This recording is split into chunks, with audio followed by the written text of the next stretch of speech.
అన్న దయచేసి ఈ వీడియో అందరు చూడండి అన్న.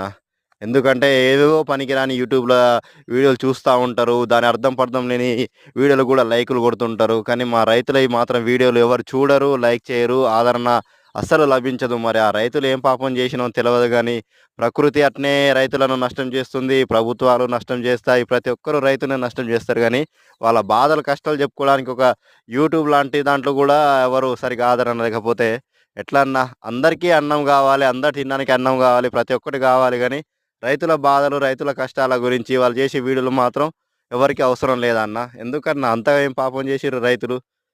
మనకు ఫాస్ట్ ఫుడ్ సెంటర్‌లున్నాయి గదా! బేకరీలున్నాయి. ప్రతి ఒక్కటి అనుకుంటారుగా అన్న. ప్రతి ఒక్క ముడి పదార్థం అన్నీ మన రైతులు పండించిన పంట ద్వారానేగా అన్న వచ్చేటియి. అక్కడ ఏమన్నా మిషన్‌లో, కంప్యూటర్‌లో డౌన్‌లోడ్ చేసేది కాదు గదా! దయచేసి రైతులకు గూడా, రైతుల వీడియోలకు గూడా రైతులను గూడా కొంచెం ఆదరించండన్న. ఈ వీడియో అందరికి షేర్ జేసి కొంచెం మా బాధలు గూడా చూపెట్టండన్న. ఇవన్న రైతన్న